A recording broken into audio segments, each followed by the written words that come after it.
Hi everyone, this is Juliana Avdeeva here, 7:30 in Europe, and I'm happy to welcome you to our weekly Thursday stream. I hope that you are all keeping well and safe and enjoy in Europe we have summer, but for the other parts of the world where it's partly winter, I hope you still have a good time. Well, tonight in this video I'm very happy to talk about the B flat minor prelude and fugue, probably the last one, which is, with a certain, a certain deep. I don't want to say that the others, the remaining B major and B minor, are with less meaning, but this is a very special, unique key, and also this particular pair is absolutely magnificent with the enormous expression. So tonight this is the set the pair we will be talking about, and ta-ta! Thanks so much for taking part at the voting about the piece which we should discuss today. It was again a very close run, and we have almost over 500 people who voted, and finally we have the Nocturne, which received on Instagram received 55% of your votes, and on Facebook I had a feeling that even somehow the Nocturne had received even more votes. But anyhow, of course, the D flat major Nocturne Opus 27 number 2 is also an amazing masterpiece by Chopin. Hi everyone, great to see you. How Martin? Hi Maria. Hey Eli. Hi Masako. Hi Marek, Antonio, Marcos, Alexis, and Liz, Topol, and Hazel. Kate, great to see you all. Well, just one small information before we will go with the Prelude and Fugue. Next week, I'm so excited to go to Vilnius. This is gonna be my first performance in front of the audience since November last year, and I'm so excited to be there to share the stage with the dear colleagues from the Kremerata Baltica Chamber Orchestra, and as well as Maestro Gidon Kremer.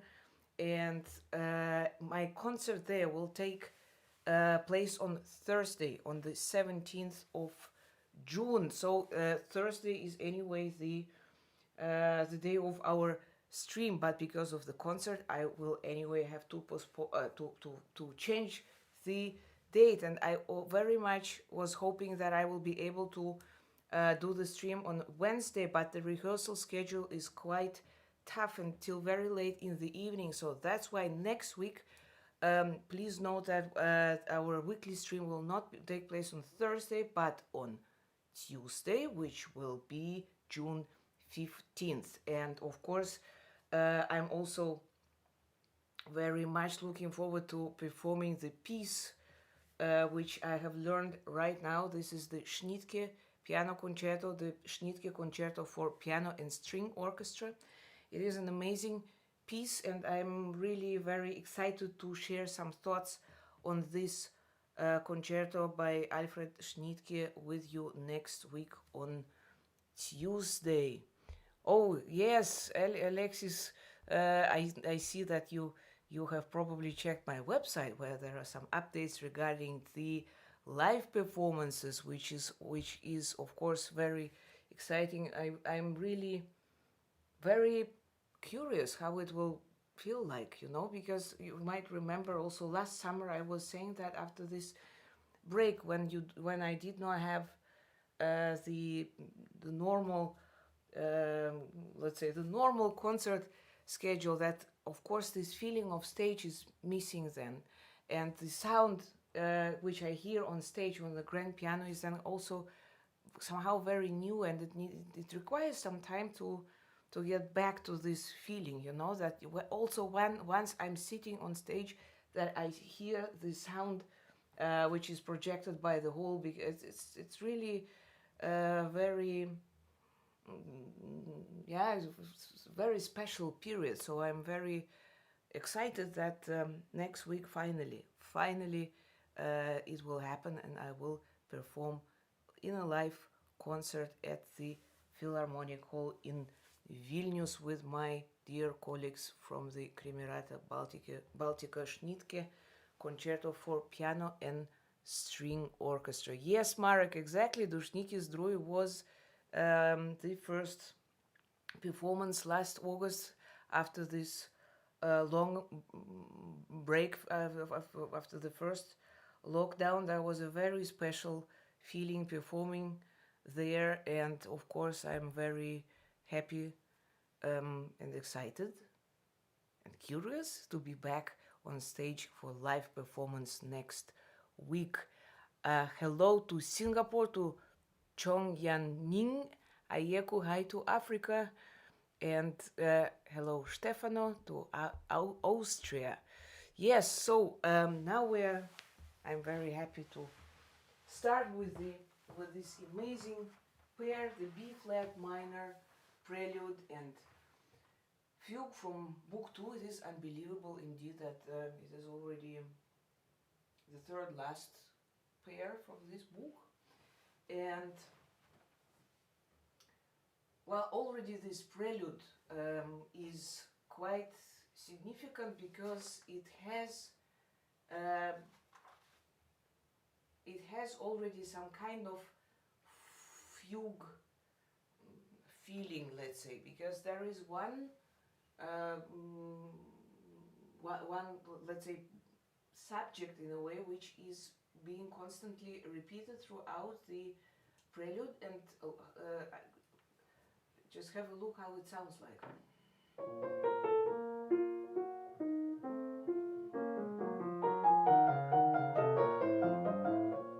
Do you hear what I hear? So there are two parts in this subject. We have, and then, you know what it is. You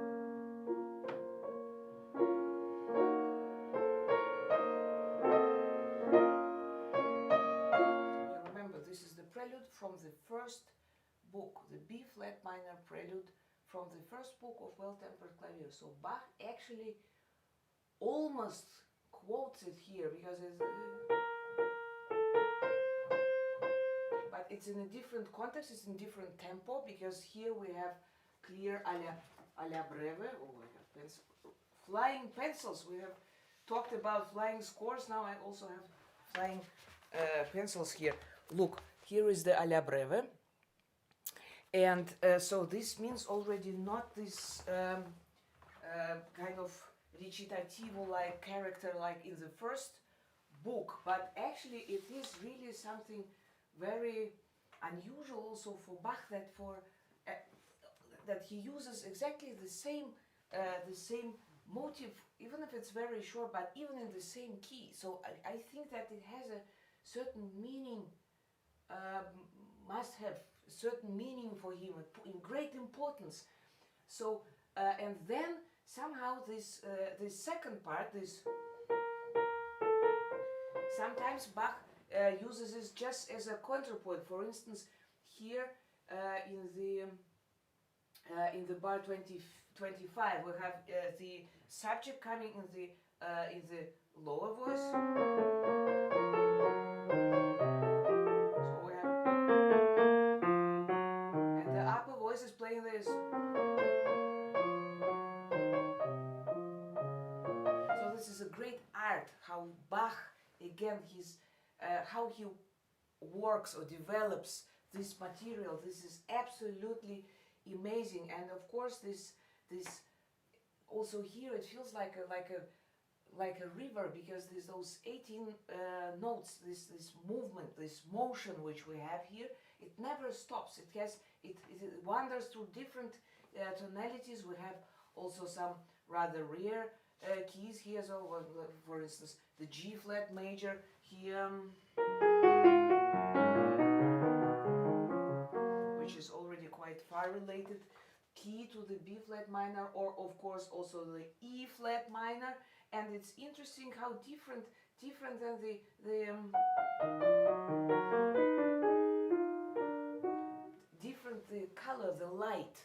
this motif becomes. In the end, there is an amazing counterpoint where the entire, I don't know, maybe it's like a flower which opens, because this is indeed an amazing passage.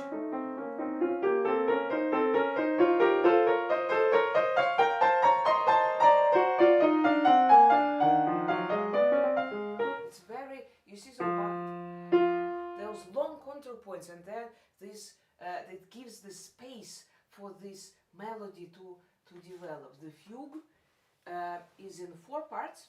Is another one which is, I would consider as, well, I would say that is also very, very technically challenging. Well, it's also because of the subject, and this is what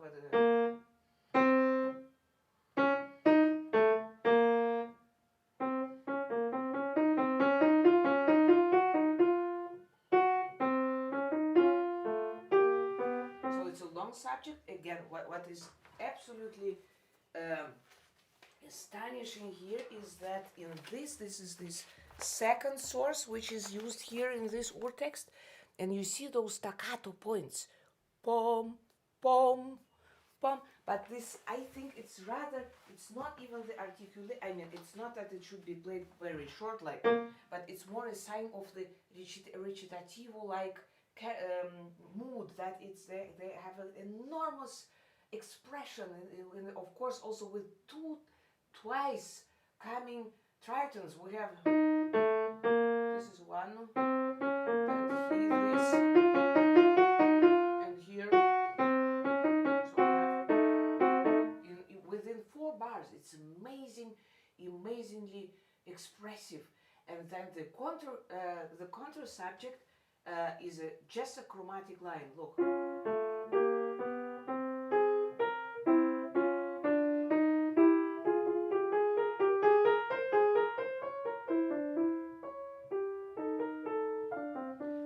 This has a very severe, very strong character, never compromising somehow. And this fugue itself is a great masterpiece, because Bach here, he uses very often this canon or stretto-like, where very often starting from bar 27 we have subjects in 2 voices at least. Then it sounds like this, for instance.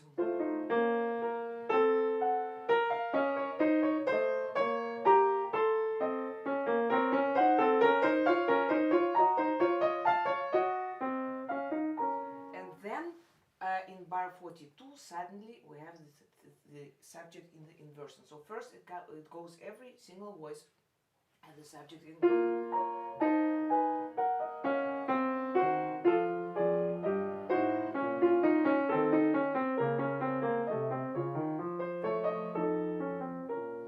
And then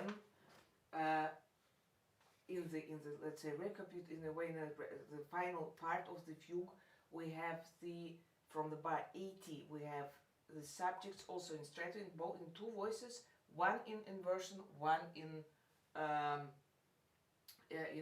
normal direction, and then this is this master, this amazing creativity, and at the same time somehow this fugue is very logical, but it has such a clear direction also to the end, because in the end all 4 voices are playing the subject, 2 voices are playing it in, the upper 2 upper voices are playing it in normal direction, and the 2 lower voices play them in the inversion. So we have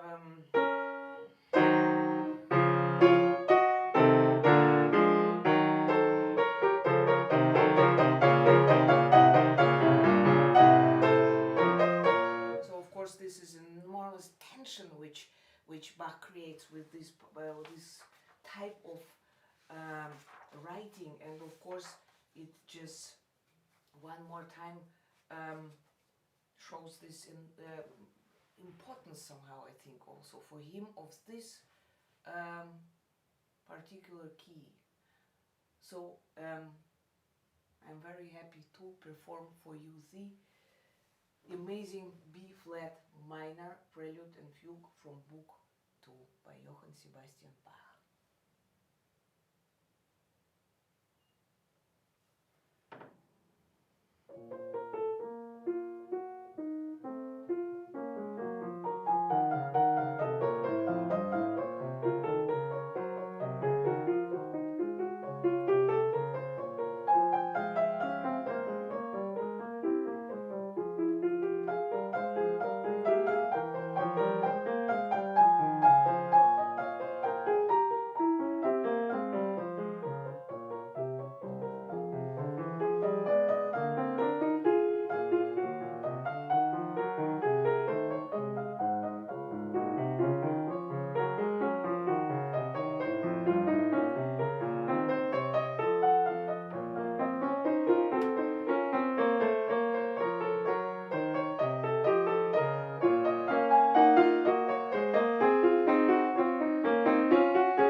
Minor, Prelude and Fugue from the second book of the Well-Tempered Clavier.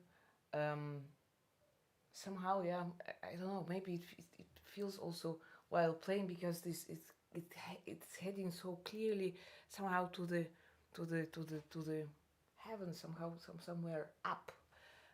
Maybe it can be also a kind of Gothic cathedral, something like this, with this really, yes, because of this, direction, really very powerful fugue, and also in the combination with this very, in a way, very lyrical, but at the same time somehow still also with very clear strength in the prelude. This is really somehow, yeah, this both. There are these particular pairs, also, of course, also in the second book, and this is one of those, like also G sharp minor, which are just really so so it requires such a power to play it, and also just somehow, yeah, it's, I don't know, it's this, I'm thinking very often about this combination which Bach somehow has on one hand, this enormous emotional power which is somehow in his music, but it's put in this clear structure. So this to find this combination is, I think it's really what makes this, which requires really special concentration of the, I'm not talking only about the concentration of the brain, but also of the just the entire soul, the entire body, that it's all somehow, it should be very present. You have to be there when you play it. And yeah, this is one of those giants in the second book for me, which is, or let's say in both books, because this is one of the, for me personally, absolute highlights. Yes, so then we are moving on to the D flat major Nocturne. Well, I'm of course, the Opus 27 basically is also somehow this contrast which Chopin composed within this this opus is, of course, amazing. The C sharp minor number 1 and D flat major number 2 is like, indeed, like heaven opens, the sky is opening after this very dramatic, tragic C sharp minor. But I actually would not talk about this pair, because I think that D flat major Nocturne anyhow, it is one of the probably greatest pieces in this genre, and I'm very happy. I was very happy to see that many of you also enjoy playing it, because of course it's this mood which this nocturne awakes, and this evokes, and this melody which is never ending, and this beauty of this piece is really, it belongs to one of the strongest, in my opinion, also in Chopin's work, and this unbelievable expression. And of course, again, Nocturne is connected very much with the singing, and he admired the Italian opera and this operatic moment. But still, also here, it's very Chopin somehow also here develops his personal style of the Nocturne, because we have, let me show it to you over here. I have a better score here. We have, in the very beginning, we have this beautiful dolce, when the one voice is, the solo voice is singing, and then we have, as the second voice. The duet starts. We have espressiva, so we have already here this enormous contrast. But first of all, of course, the end, the beginning is this beautiful. I don't know. I personally see some lake, something very very quiet. Maybe indeed with a, maybe it sounds banal, but banal, but it's somehow it's. I think for me this picture is not banal. Indeed, the kind of moonshine on the lake, very idyllic, very warm weather, but not too hot. So it's indeed this full. You might remember we were talking also in Rachmaninoff. Sometimes he also uses this when you really you feel you smell you feel with the body the temperature, you smell the air, you see. So all senses are very sensitive and very active. And this is one of those, for me, one of those examples where really literally smells exist. I can smell, I can feel the air, the temperature, and of course see this beautiful picture. And this is how you know, in my opinion, this is how this lake.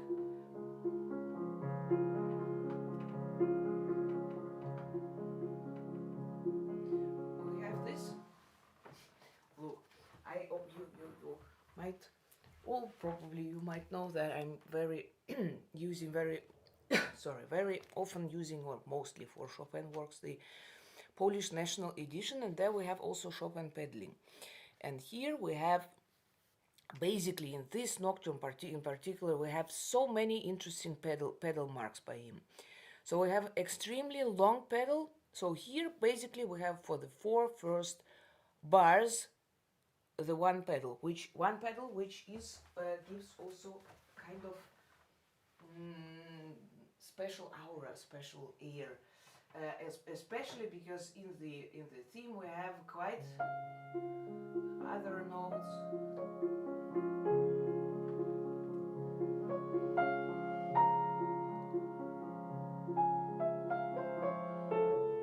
Here we change.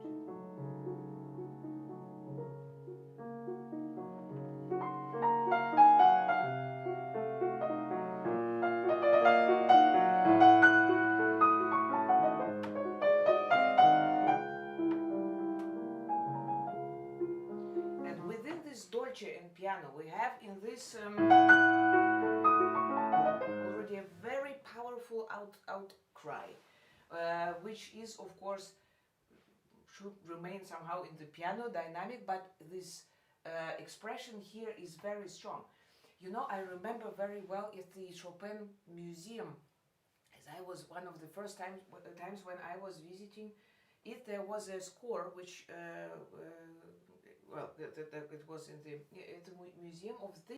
I'm sorry, there was something was again with some technical issues. Yes, the to see his pencil, some were fingering, some were also pedal, and also some notes.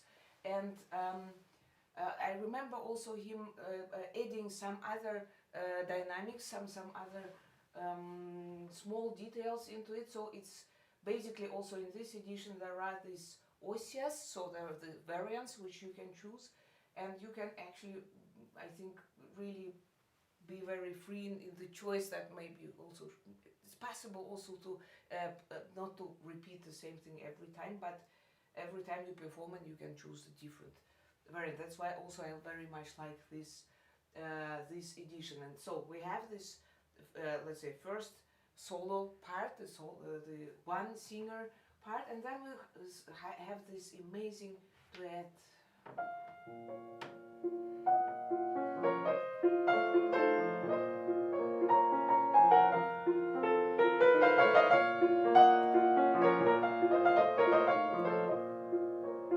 So this person who is singing is no longer alone. He is joined by someone. He's, I think, as they are singing mostly then later on in thirds or in sixth notes, I assume that they understand each other quite well. So they are more or less supporting each other rather than fighting. So, of course, this smaller notes, which then later on appear, they are all very, I see them personally in a very declamatic, in a very again opera like recitativo way, for instance, like here.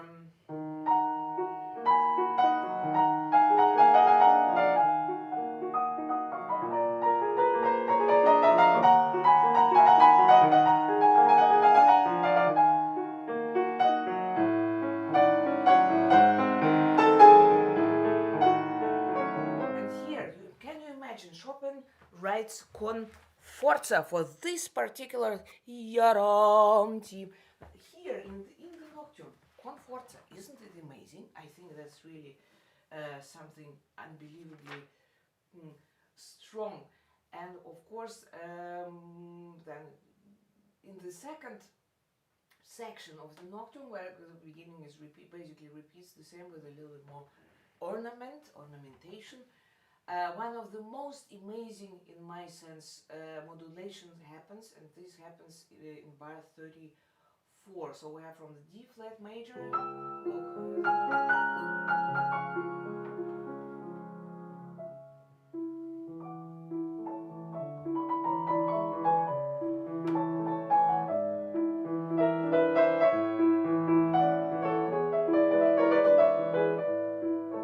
so we're coming from a warm flat, flat, from the D flat major, suddenly the sharp A major, which is an amazing contrast. I don't know, maybe it's a different temperature. It feels like different temperature because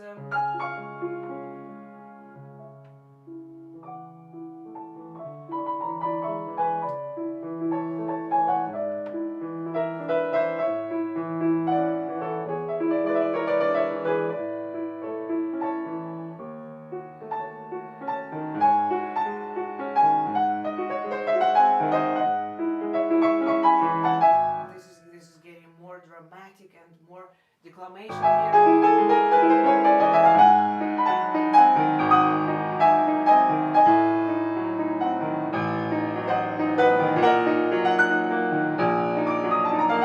Look, Chopin writes here, particularly each single bass note an accent.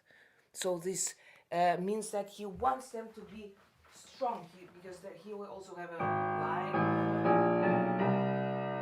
coming up, the chromatic line coming up. So this is not a quiet piece. I mean, although Nocturne, but it is full of drama, full of amazing expression. And then, of course, finally, yeah, we come to the recapitulation after this dramatic section, which is in fortissimo, and then Chopin writes subito piano, and this on the same pedal. Look what I mean. I mean that we have here. Well, I play it first, and then you'll see what I mean. So we have fortissimo.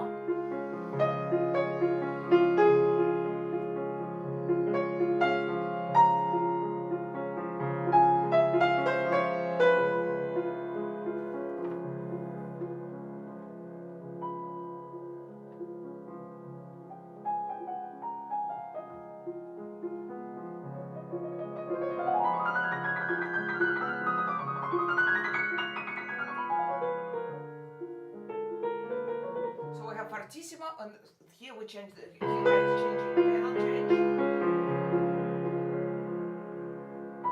Same pedal on no, there is a possibility to play it and on diminuendo, but it's not necessary. That's not what he wants. He wants actually subita on the same pedal, so that we have those. Can you imagine those overtones? Those overtones on the Chopin piano, the Rar piano or Pleyel piano. Oh, that must have been an amazing color, amazing smell, because again, this is just a kind of richness in this music, which Chopin also clearly achieves with those secrets like pedal or things like this. And this is, of course, he was a great master in that. And yeah, so the pedal here in this Nocturne can be really very helpful in creating new sounds, new smells, new aromas, perfumes. Also in the end, I mean, of course, in the small, that's why I'm also so seeking to come back on stage, or then the bigger hall as well, because you know that some things you can try out only in a bigger room, because for instance, in the end, the let's say kind of coda, we have those again chromatic motifs.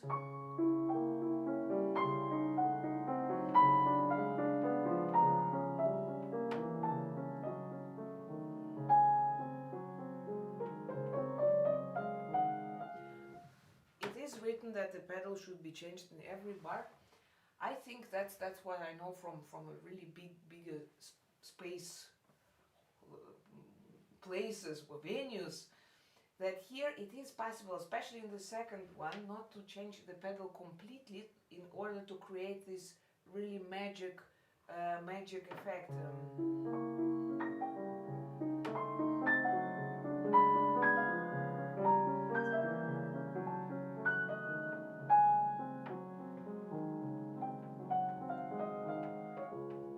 So finally, that it's clear, it is getting clear. It's like a cloud, you know, like a small cloud, which is coming over the moon, but you still see the moon, and here it's clear.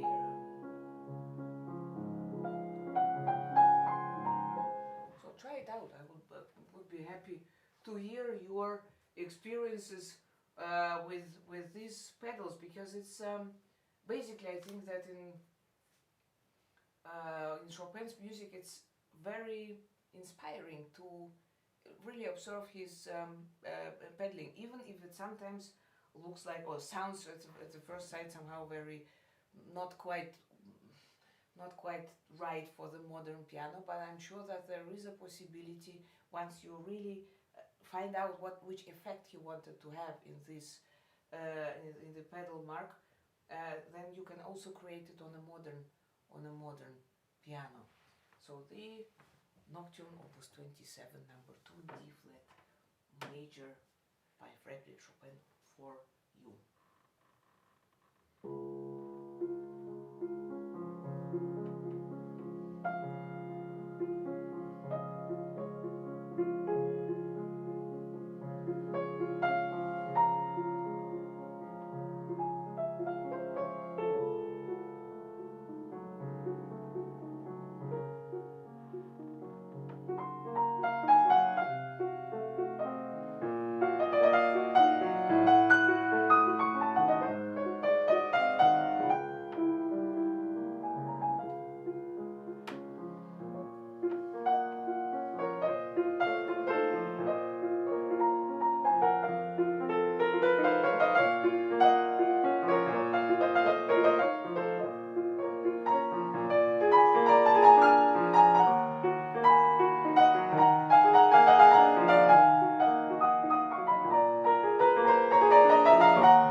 yes, this D flat major nocturne, opus 27, number 2 is indeed a magical piece. And of course, those pedals, those pedal marks, really try them, because even if they, at the first sight, they seem to be somehow not really reasonable for modern piano, sometimes they are. You just try them out. Also, those long, I mean, the last bars, also on one pedal, don't change in the end, because somehow it makes sense that this cloud remains cloud. So it's more, the end is more in the air and not grounded. I think that's it makes a big difference in the expression. Yeah, so this is the somehow this D flat major nocturne. I didn't play it since many years. I would say 8 or 9 years on stage. That's actually a big shame. So I hope I will. I'm glad that we have talked about it today, because then I feel again this desire to play it again. And yes, so next week, please don't forget that next week we see each other on Tuesday, which is, I think, June 15th, if I'm not mistaken. So yes, because I will be heading to Vilnius on Wednesday and having there a concert with Kremerata Baltica with Schnittke piano concerto for piano and strings. And this is also the piece which I would be very much looking forward to discussing with you next week. So please, maybe you will have some thoughts on Schnittke, basically, because this is an amazing, really great composer. And this will be actually, honestly, my first piece by him which I will be performing. So looking forward to the next week conversation. Thank you so much for joining, and we see each other next Tuesday, 7:30 p.m. Stay well, stay safe, and see you next Tuesday. Bye. Thanks a lot.